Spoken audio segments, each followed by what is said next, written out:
Chapter 11. A few moments more. It had been over a week spent in peace and comfort in Lothringen. Most nights I even slept nearly through the night. The physical exhaustion of sparring with Haldar did wonders to ensure I slept with very few interrupting nightmares.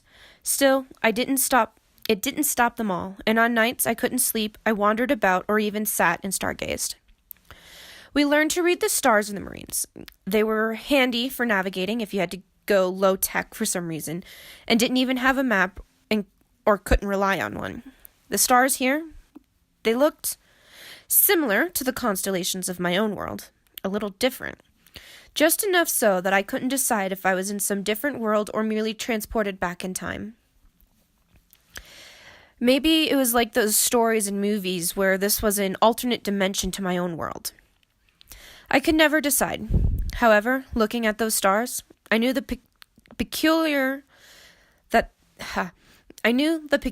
answer didn't really matter. I was here, and that was what mattered. Looking at the vast canvas of space, I knew that the whys of the universe would always escape me. The consequences were the only thing I could deal with.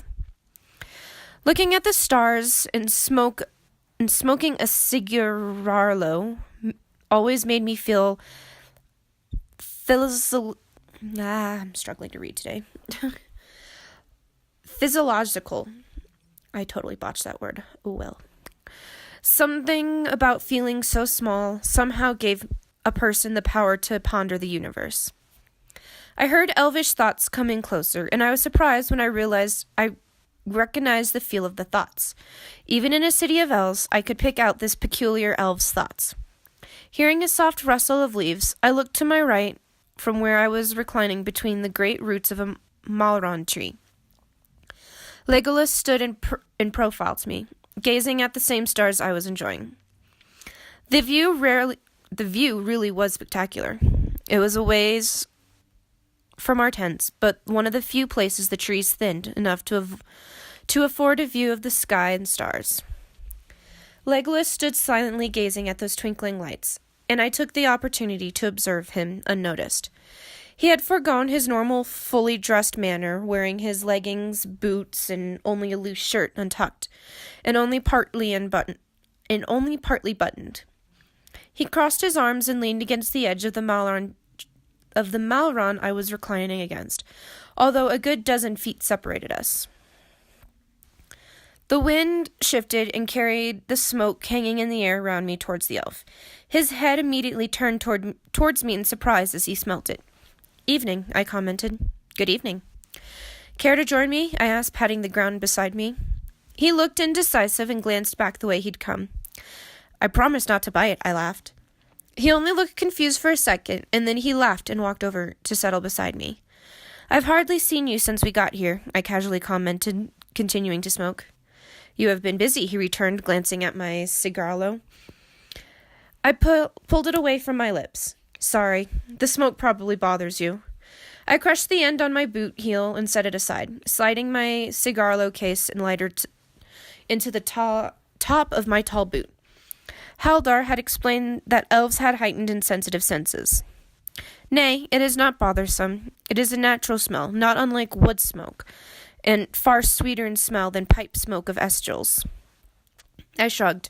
I had been down to smoking the butt anyways, and no sense lighting another since I was trying to stretch them out and save them. The silence lapsed again. "You've been busy too," I finally told him in answer to his last comment. He nodded but continued looking up at the stars. "I have been visiting old acquaintances of my father's. Not many from the other Elven havens have been able to journey to Mirkwood in these dark days." "And you've been avoiding me," I threw out, looking back up at the stars. His head jerked to look at me. "I have not been avoiding you," he denied. "Yes, you have. You're always leaving when I'm coming back from somewhere." He let out a deep sigh. "You have been making friends amongst the Galadrim. I do not wish to hinder you. It eases my heart to see you forgetting your fear of my kindred." I laughed. "I wouldn't say I've forgotten it, but I'm trying to diminish it. But just because I've been spending time with Andrith doesn't mean I can't spend time with you too. You also shared a good deal of your time with the March Warden. I looked at him curiously. So, Heldar's been teaching me to use a sword and bow. He opened his mouth to speak, but closed it and fell silent. As the quiet stretched, we both continued our stargazing. How did you know I was there? Elves make little sound. I shrugged at his question. Did you hear my thoughts? He continued. My head snapped around. What? I gasped, I started to deny it, but knew by his expression that he was certain about what I could do. How did you know? I asked instead. I heard you speaking with Lord Selbron and Lady Galadriel after we arrived. Elves have heightened hearing, so I unintentionally overheard your conversation of your telepathy, he explained. Oh, and? You're not pissed with me? Why should I be? He asked in surprise. I wish you had told me yourself, but I know you are slow to give your trust. I'm willing to wait. I didn't comment, and we lapsed into comfortable silence again. You could not sleep, he suddenly stated. Your sleep has not been so troubled since we reached Lauren. What keeps you from your rest this night? Old dreams, I waved him off. Of what do you dream? I drew my legs up and crossed my arms over my knees. It doesn't matter, just old dreams. They come less and less frequently as time passes. Maybe someday they'll stop altogether, I assured him, though I doubted it. Yet these dreams do persist. Perhaps if you shared your burdens, the weight of them would be lessened by the sharing, he insisted. I kept silent. He grasped my hand and tugged it down between us, holding it between both of his. Tell me, he said, his voice and eyes pleading. All right, I sighed. I turned my hand over in his, drawing circles in his upturned palm and focusing on his hands instead of looking into his face. Sometimes I dream that I'm still in North Korea, still stuck in my hole in that dark cave, a hole barely 10 feet across and 12 feet deep.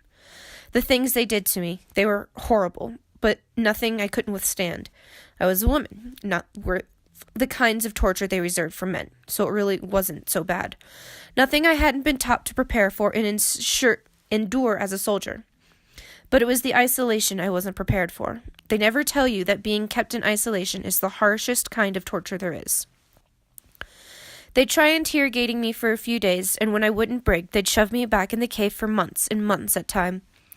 The threat of going back to the cave was almost enough to make me tell them everything and anything they wanted to know. But I swore an oath, as a Marine. I swore never to give away my country's secrets, and I kept my word. So back to my cave they'd take me. It would be days, even weeks sometimes, before they'd drop more stale bread or rancid meat into my hole, and they'd never say a word to me. I was terrified by the thought that they'd forgotten me, that I'd stay in the dark hole until I starved, rotted, and died. I shook my head as I remembered the pathetic state I'd been reduced to. Physical torture would have been better. It was better. At least then I knew I hadn't been forgotten. I had someone to fight, a purpose for survival, even if it was just fighting them to beat them by not breaking. When I was in my cave, there was nothing, and no one but my mind, and I couldn't even trust it after a while. I started imagining things, imagining that I could hear voices in the stream that trickled through my cave and under the rocks. Think that it was alive and talking to me. If only I could listen closely enough to make out the words. There was only a little residual light that filtered down to my hole, but with it, I could just make out the spiders and rats crawling around into my little cavern. I liked the spiders the best. I would sit for days and watch them spin their webs. No two webs were ever alike, you know, and it's terrifying and pathetic that I know that. I laughed bitterly. I felt tears sting my eyes, and I angrily jabbed them away with my free hand. I hadn't even noticed when my right hand had fallen still, nor when Legolas had grasped it tightly again between his own. After I escaped and was back in the States, I would wake up in the dead of night in these panics, afraid that I was still in my hole. I'd panic in the dark and think I was still in the cave and escaping had only been a dream. Sometimes my crazy mind had made up to help me deal with my reality. I let out a diverse laugh. It got to where I couldn't sleep without a light on, like some kind of child afraid of the dark. Pathetic. I took a few deep breaths to steady my breathing. I was only stuck in that prison for a little over 2 years, and I was a basket case by the time I escaped. Some soldiers have been stuck in POW camps for for far longer. But because I'm unlucky enough to be my father's daughter, it was worse for me than if I'd been a regular human, or even if my father had come from another line of fae. I felt Legolas squeeze my hand. Whether in support or question, I wasn't sure, and I still couldn't look up at him. Instead, I took a deep breath and answered the unasked question. My father's family belongs to the Sky Fae. As the name suggests, Sky Fairies have an affinity for the sky, sun, moon, and stars. Being separated from them for long periods is very hard. It would have been better if I'd been a water fae, or even an earth fae. If there were any earth fairies left, that is. Even with a watered-down one-fourth of fairy blood in me, it is enough for me to have some need to connect with the sky and the sun and sky. A pure blood or even half-blood would have died in that hole. Sometimes I still wake up after dreaming that I did die there. Or worse, I'm still there, and everything I've done since is just my mind tormenting me with the dreams of things that will never be. I was staring steadfastly at my knees, and my vision wavered. Then I felt Legolas's hands brushing wetly at my face. Touching my cheek with my free hand, I realized I was crying. I pulled my other hand away from the elf and wiped the offending wetness away, embarrassed by my sudden weakness. I'm sorry, I didn't mean to cry, I muttered. My hands were stilled and pulled away from my face as Legolas gathered them in one hand. With the other, he lightly touched my chin and turned my head and body to face him. His own cheeks glistened in the moonlight from his shed tears, forcing more of my own to spill over. There is no reason under the Valar that you should apologize. I am amazed at your strength and courage, he spoke earnestly. Oh shit, I'm getting... oh shit. Here I am crying. Courage, I laughed. For 3 years after I escaped, I slept with a nightlight or a lamp turned on, and I was afraid to shut my windows because I was afraid of being locked in. I talked to a goddamn stream and named the rats and spiders that crawled around me in my cape. I went nuts. I lost my mind after only 2 years as a prisoner of war. What the hell is courageous about that? I tried to turn away, but Legolas continued to hold my hands. Yet you survived, he insisted. Elves are not so different in this matter. An elf cut off from nature, or one who has his freedom taken from him, will fade after only a short time. We do not, suffer such atrocities as you have endured, yet you have endured them. You are changed by your trials, I can feel it, yet you are stronger. This, too, I can feel. You are marked by the scars of your Fae bearers, but it makes you stronger. Fae, I repeated. He pressed his free hand over my heart. Your spirit. I don't feel stronger, I whispered. Your spirit bears chinks in its armor, but it heals, and as it heals and repairs itself, it is stronger where it was repaired than it was before. How do you know that? You are here. You have not given up. You fought, and you won by simply being here. That is how I know you are stronger. I leaned back against the Mauron and turned my side to Legolas again. He resettled beside me, but kept my hand between us in his grasp. Leaning over, I let my body lean against the warmth of his and laid my head on his shoulder. I wish I could believe you, I whispered in the silence. Yet sitting there with my head on Legolas' shoulder, I slept more soundly than I had in nearly a decade. I woke to the sound of someone clearing his or her throat. Something jerked beneath me, and I opened my eyes lazily to see that I'd fallen asleep with my head on Legolas' chest and his arm wrapped around my shoulders, with my body twisted towards his. I looked up to see Andreth standing nearby, her head and eyes cast downward. Straightening up, I stretched and yawned before springing to my feet. What is it, Andreth? Lady Galadriel has asked to speak with you, she whispered, eyes still averted. I glanced over to see Legolas standing too, straightening his clothes, and that his eyes were darting away as well. I fought the urge to groan in frustration. Here I was, stuck with 2 virgin elves who were acting like proverbial teenagers caught by the parents, and one of them hadn't even been here. And nothing had happened anyways, I groaned to myself. Instead, I smiled pleasantly at Andreth. Well, probably shouldn't keep her waiting. I'll drop by my tent quick and splash some water on my face.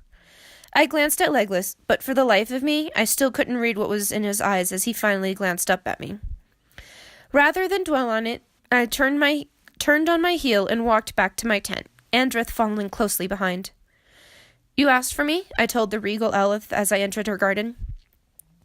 She met me where I waited at the entrance to her garden and stopped in front of me. I could almost feel the caress of her mind trying to touch mine, but my defenses held.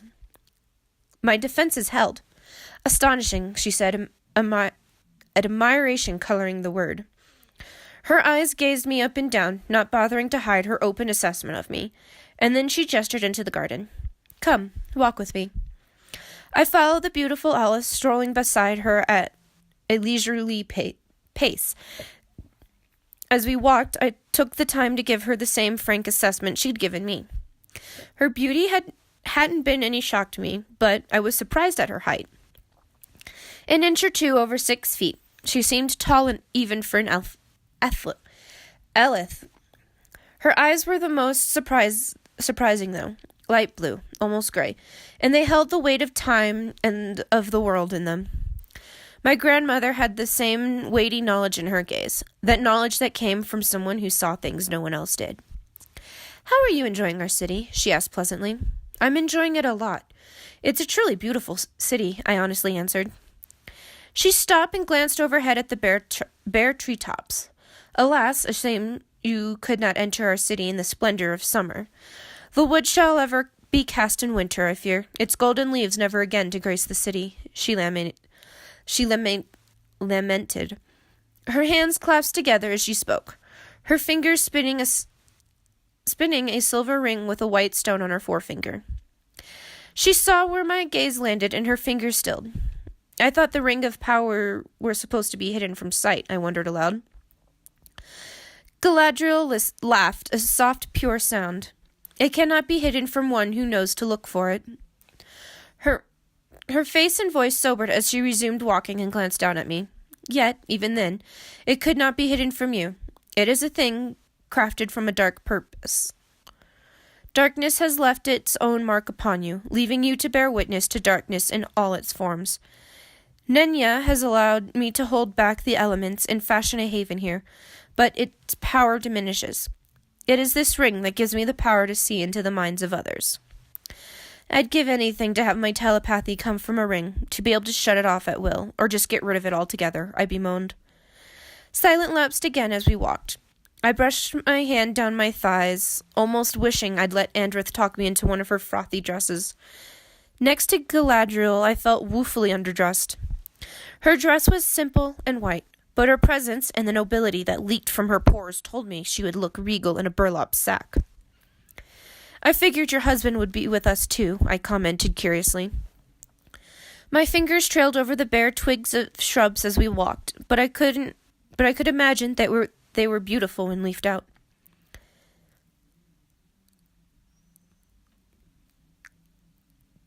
Galadriel's fond reminiscent looks told me she had a lot of pride in this garden. I could only imagine the flowers and greenery that must be lovingly kept here. I asked my lord husband to allow me the chance to speak alone with you, to learn more about you, and to tell you the things you must know, she answered. I laughed. Not afraid to be alone with this stranger? She stopped and turned towards me. The light around us seemed to dim and then grow within her. I knew, in this fashion, Frodo would see her as beautiful and terrible. But to me, her visage permitted her age and experience, her wrath, if need be, as well. I held my ground, refusing to be cowed. The light around her faded, and she laughed again lightly. I am not without my own abilities, she gestured forward. Come, we are not yet there. I followed beside her again, still uncowed, but properly wary. You have no more reason to fear me than I you, she commented with a half-smile. Why's that?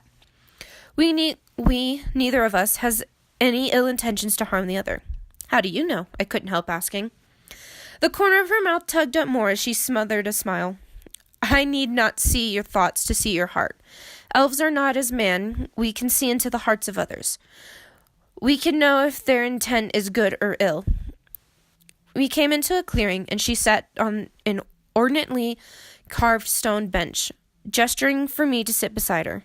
But then, you are not wholly unto the race of men. Something darker lurks within your blood. Yet the light wins out.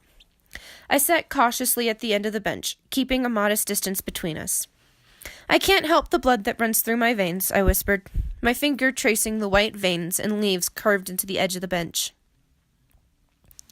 Nay, none can. You can no more help the blood in your veins than I can help the Noldrin and Tellerin in mine. I looked back up at her words.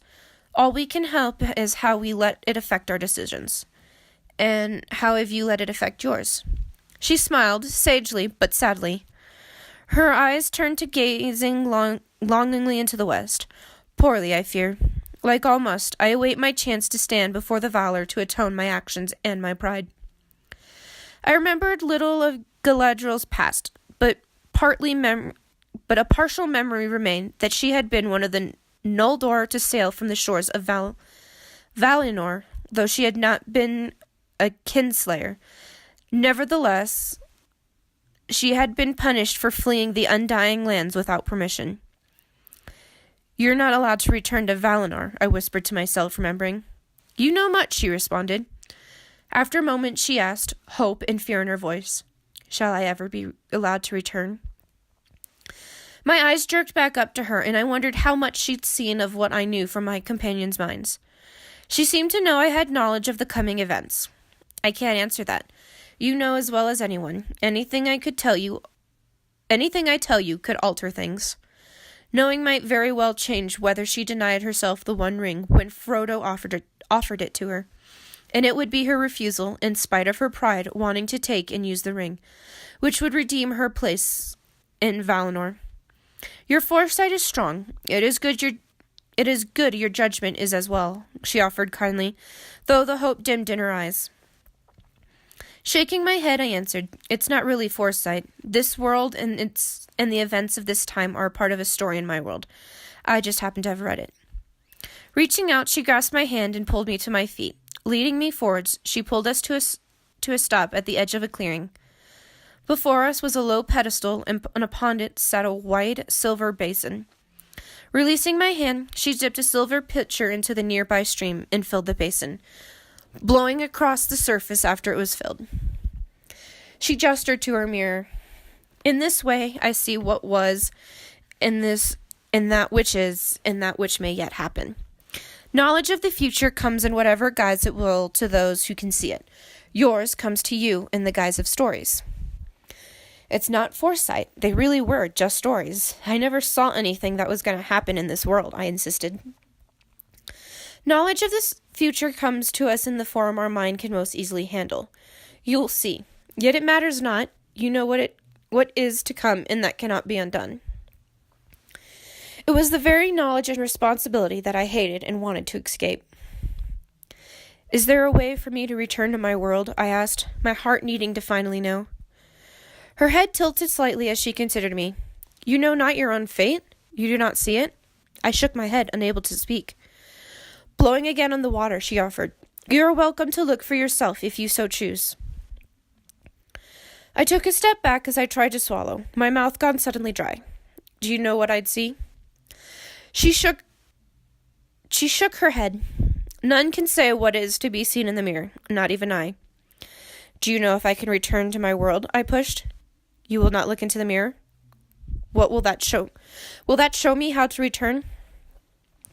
She sighed and trailed her head along the edge of the basin, carefully avoiding the water. You are not meant to come into this world. That much I have seen. Even the Valar, I think, are confused by your appearance here. If it is known why, it is known only to Eru. Her fingers stopped trailing the basin, and her eyes pinned me in their stare. Long I have looked to see what your fate is meant for. And what did you see? I whispered when she didn't continue. Ripples. Ripples? I repeated. I cannot see a way for you to return. Your fate is to live and ultimately die in this world. Beyond that are only ripples and shadows. I cannot see the precise manner or time of your death, or rather, I see too many possibilities. You have choices to make that will decide that fate and cease the ripples, but only you can make those choices, she answered coolly. I felt my world spin out of control. I can't return to my world at all? How can that be? What am I supposed to do? I pressed my closed fist over my chest as I tried to steady my breathing. I glanced up to see Galadriel still watching me in a cool, unaffected manner. Are you sure? Are you certain there's no way for me to return? I questioned, desperately stepping forward. She shook her head. There is no force wielded by any being within Middle-earth to send you back. You are destined to live and eventually end your days here. I am sorry, she offered. I turned away. Thank you for telling me, I choked out. My offer stands. If you wish it, you may look into my mirror. It is not an offer I give to all. I didn't look back. If I'm stuck here, I don't want to know any more about my future than that. I managed to get out. Excuse me, I need to go somewhere else. Not waiting for her response, I started briskly into the direction we'd come. As soon as my feet touched the path we had come through near the entrance of Galadriel's garden, I took off in a sprint. I wasn't sure where I was going, other than away from the elf whom had shattered my hopes for ever returning to my world. Finally, I stopped to catch my breath and lean against the silver bark of a Malron.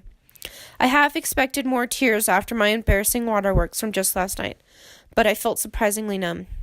Elena! Legolas called from behind me. I jumped, startled, and turned to see him running towards me. What has happened? What is wrong, Elena? He asked, his voice frantic and near pleading. My mind ignored his questions as it latched onto something else. Why do you always call me Elena and not Lane? You're the only one who does. And for some reason, the only one I never corrected. He looked surprised, but answered nonetheless. I do not understand the concept of a shorter name. You are named Elena, and it is a lovely name. Why should I call you otherwise? I almost smiled at that, but it didn't quite reach my lips. What has happened? I saw you running from the Lady Galadriel's gardens. Did your meeting with her prove ill? He asked again. Tears did sting my eyes at the reminder. I can't go back, I whispered.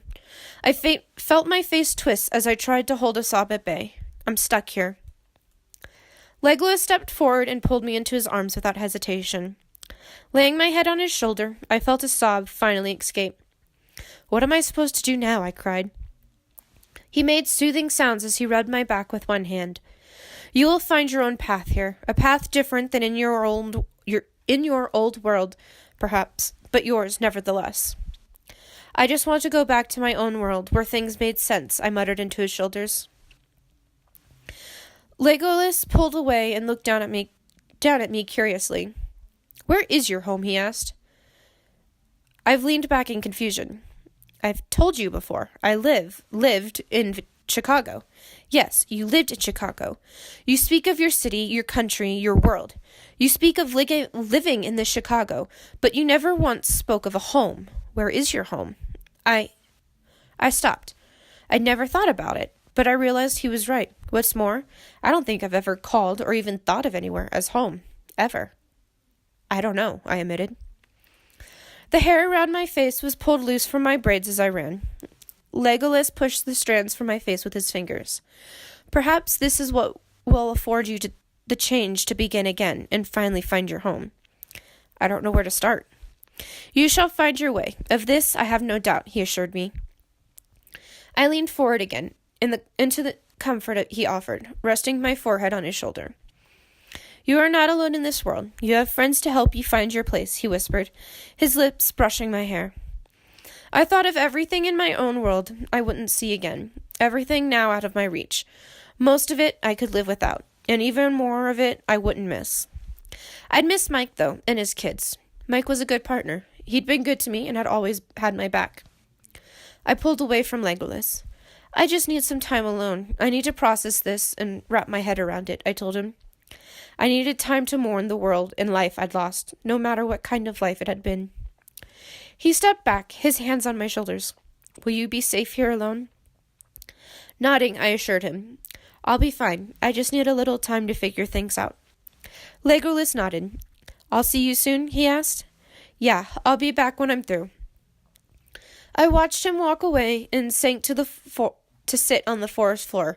My old world was lost to me, and I had to readjust the ideas I'd been living within this world.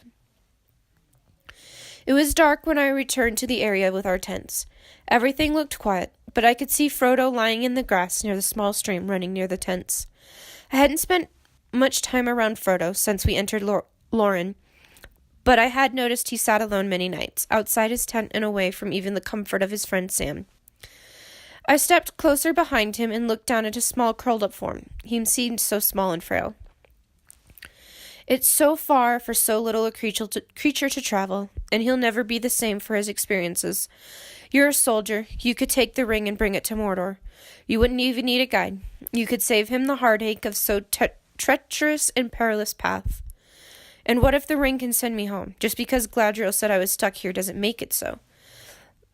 The One Ring is more powerful than hers is. Maybe it can send me there. Soldier? Huh? A Marine. Home? What? I was startled when I realized I was kneeling behind Frodo, reaching out to him. Maybe I wouldn't have recognized the thoughts as being out of place if not for my conversation with Legolas. But now I knew they weren't mine. I would never call myself a soldier in my own thoughts, and I had never called anywhere home, not even in thought. The ring was calling to me, playing on my weaknesses, and I was terrified at how easily it breached my defenses and manipulated my mind. Springing to my feet, I fled the area once again, briskly walking away. Turning the corner, I ran into Haldar, who seemed to be in a hurry himself. We reached out to study each other as we collided. "Where are you headed in such a hurry?" I asked. I go to speak with our lord and lady. There is word of orcs nearing the northern border," he explained, seeming distracted. "I'm coming with you," I told him, needing distraction myself after my brush with the ring. He grasped my hand and pulled me along behind him. We jogged together up the stairs of the largest Mauron.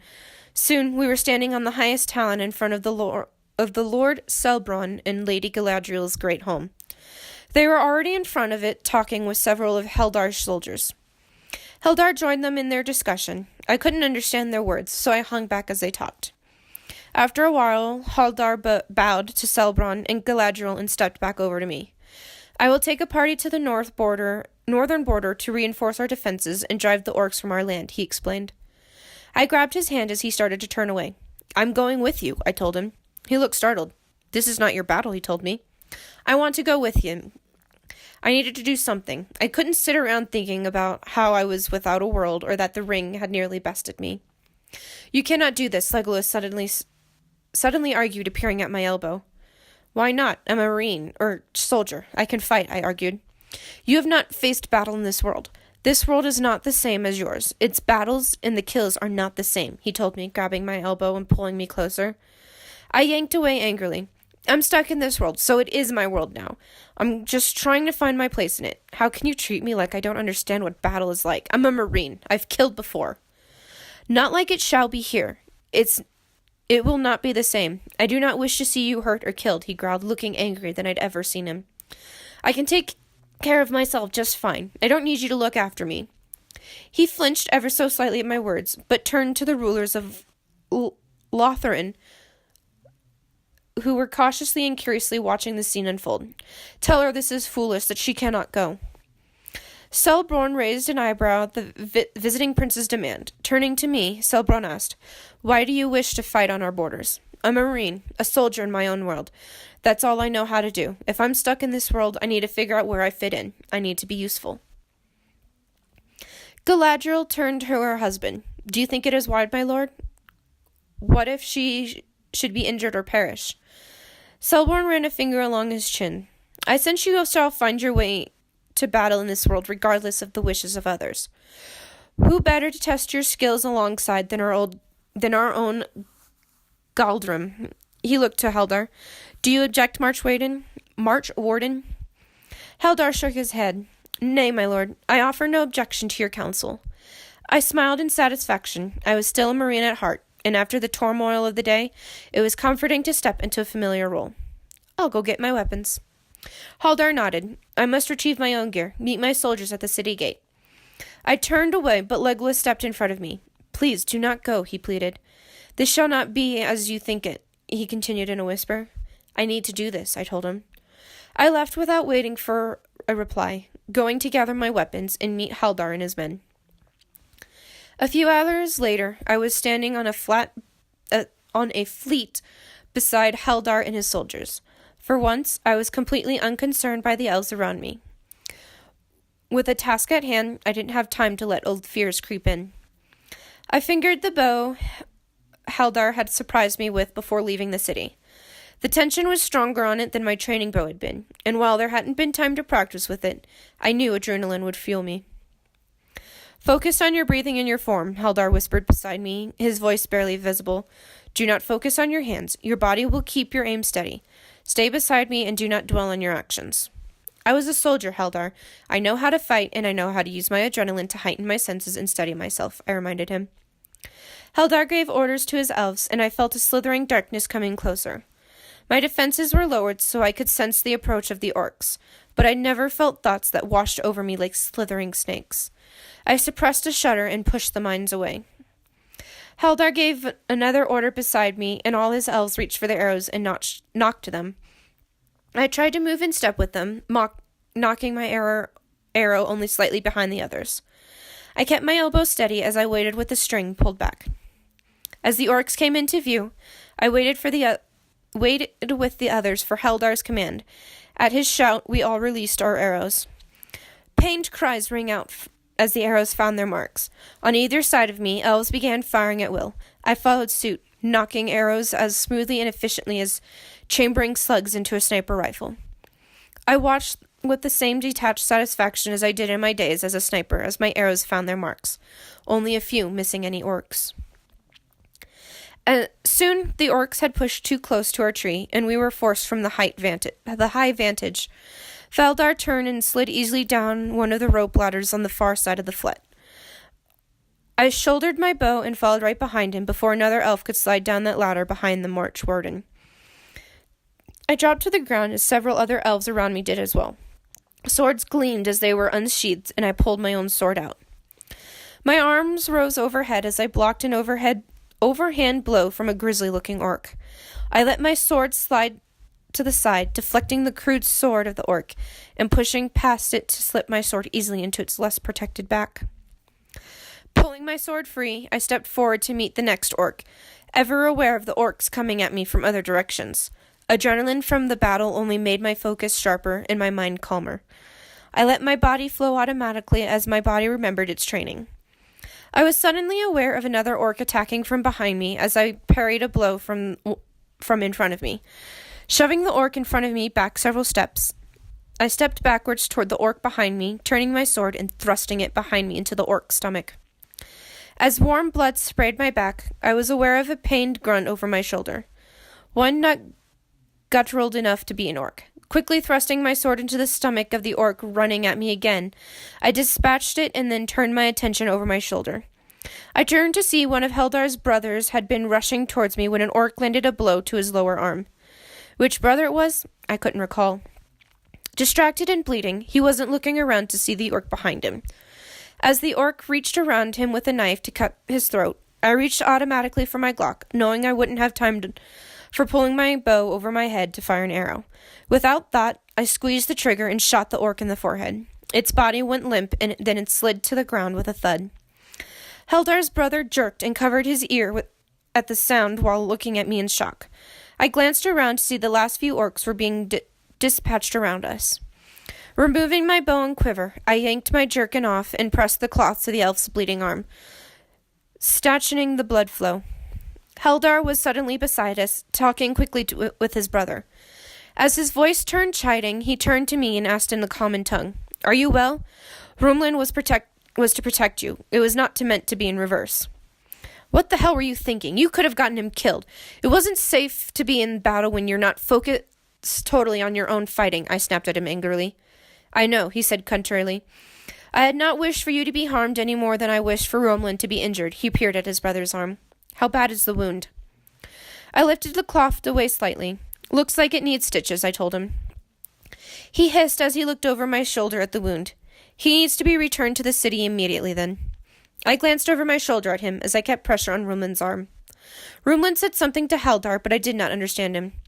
"Don't you have any soldiers who can stitch a wound? This shouldn't wait, or it will keep bleeding," I told Haldar. "My soldiers only know a little skill in healing wounds. I doubt any can handle this wound appropriately. Healers are stationed at the border with patrol, but we brought none tonight in favor of haste," he said, shaking his head. "Have you got needle and thread and everything else?" I asked. "Yes, there are supplies stored in the flat," he answered. Have you healing skills? Yes, all soldiers of my country are taught battlefield medicine. Show me the supplies and I'll take care of it. He gave a few quick orders and led Rumlin and me back to the flat, carefully helping his brother up the rope ladder, gathering the supplies and water to clean the wound. I set to work, careful to handle the wound gingerly since there was nothing to numb his arm, though Rumlin stoically bore the pain. As I closed the long gash along his forearm, I lectured Rumlin. I can take care of myself. Next time, don't let yourself get distracted trying to look after someone else, no matter what your brother tells you. You're lucky this wasn't deeper, or you might have lost use of your hand. Rumlin stared at me blankly, and then looked up as Haldar translated. Rumlin laughed and rattled something back. He said, "There is no doubt, you fight unlike any human I have seen," Haldar relayed. Hemlar rubbed and cradled his ears several times as I worked, and I felt bad for firing a shot so near his head. His sensitive ears were obviously feeling the effect. I finished bandaging the wound and told Haldar he should see your healer when he reaches the city to get any herbs they have to prevent infection. Haldar spoke to his brother and then gave orders to two other elves who helped Rumlin to climb back down from the flat. They will ensure Rumlin returns safely to the city. We will stay here with the others until the orc corpses are gathered and burned, he explained to me. I looked down at my bloody hands. I'd cleaned the black orc blood off them, but it still coated my sleeves along with Rumlin's blood covering my hands. I think I'll climb down and clean up in the stream, I told him, gesturing to the sounds of moving water. He nodded and returned to giving orders. Kneeling by the stream, I washed my hands and then closed my eyes as I listened to the quiet voices of Haldar's soldiers as they worked. "Thank you," Haldar suddenly said from behind me. My eyes jerked open as I looked over my shoulder. "For saving my brother and tending to him," he continued. I stood and fully faced him. "No problem. I'm just glad he isn't hurt worse." His eyes softened as he stepped closer. His hands landed on either side of my neck, his thumbs gently massaging my skin. His touch was both soothing and electrifying. "He is hale because of your skills in fighting and healing. Thank you," he repeated. He pulled me closer, tipping my head back with his thumb under my jaw as he leaned down and captured my lips. His mouth was intense, demanding I respond and follow the lead of his lips. I gave in fully to his demand, responding automatically to his silent but clear orders. One of his hands slid down on my waist to pull me flush against his broad form. My tongue slid across his lower lip, making my own demand for entrance. We explored each other leisurely until someone cleared their throat behind Haldar. I turned away in embarrassment, feeling like the guilty teenager caught with a boy after curfew. Haldar spoke quickly to the interrupting elf. His hand touched my elbow to push my body and turned me towards him again. I kept my face carefully blank as I looked up at the March Warden, trying to read his expression. But his was carefully blank as my own. "Come, we should return to the flat and rest until we return to the city," he finally spoke. I nodded mutely and followed him back to the flat. Haldar left me to rest at the platform as he gave more directives to his elves. I found no sleep, but waited out of the way until Haldar's men had gathered the orcs and had them burning. He left a small detail to finish burning the corpses, and finally we were on our way back to the city. Dawn was breaking as we entered the city gates. Silently, elves began breaking away from the group to return to their homes. Haldar walked beside me in silence until we neared my tent. I stopped and looked up at him. "I apologize if my actions were forward and offended you," he said, somewhat stiffly, avoiding direct eye contact. I shook my head. "No, not at all. It's been a very long night, preceded by a very long day. I'm not sure what to think or feel about anything. All I know right now is that I want to take a bath to wash the stinking orc blood away and get some rest." He stared at me for a moment and then gave a slight bow, his eyes softening. "Then I shall leave you here and hope to see you again soon. Perhaps on the training ground?" he asked hopefully. I nodded mutely and turned to follow the path that I had dubbed the women's guest bathroom. The pond I regularly bathed in was near my tent and reserved for those visiting the Golden Wood, particularly humans, and luckily I had it to myself since the Fellowship was sharing another one. I shed my clothes and weapons at the edge of the pond, diving eagerly into the water head first. I wasn't even surprised when Andrith entered some time later with fresh clothes and carted away my blood-stained ones. She always seemed to show up just when I needed her. For the first time, though, she was carefully silent, and I was thankful for not having to make any kind of conversation. Soon, I was back in my tent, staring at the cloth ceiling as it rippled in the breeze. I couldn't shut my mind off and find sleep. Scenes from the battle played over and over in my head. It was different killing close up with a sword than using a sniper rifle had been.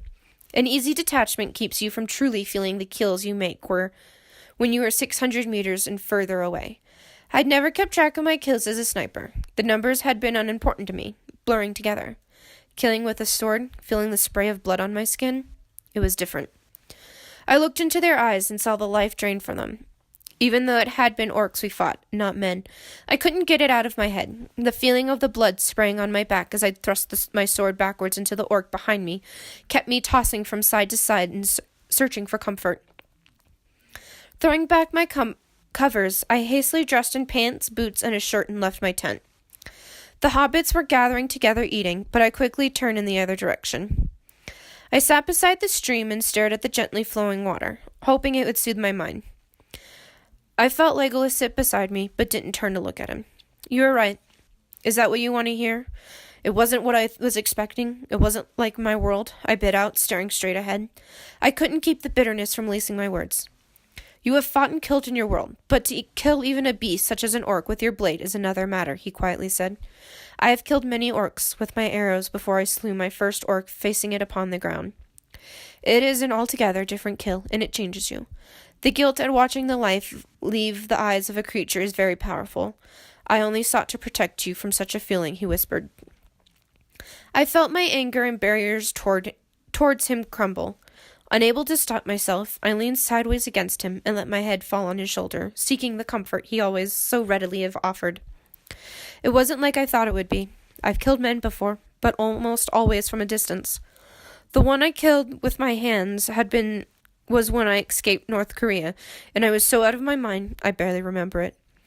Killing in the heat of battle, my body just used its training and reacted. But now, I keep replaying it and remembering the feelings. Will it ever go away? He wrapped an arm around my shoulders and pulled me even closer. Nay, such a thing does not truly go away. Or if one does not stop feeling such regret and grief at killing, they have become too tainted by it. But the feelings does lessen and fade with time. It shall not linger in your heart for so long as it does now. I closed my eyes, clinging to the hope of his words. Come, you should rest. When did you eat last? I shrugged. I ate some fruit before I met with Galadriel. You have not eaten in an entire day? He asked in shock. I shall have to inform the hobbits. They are to supervise your meals if you continue to miss so many, he playfully threatened. I grinned at the thought, happy for his tactful lightheartedness. You can tell the hobbits anything you want, but can we just sit here for a few moments more? Just a few moments. Of course, he promised, gently squeezing my shoulder. For as long as you wish.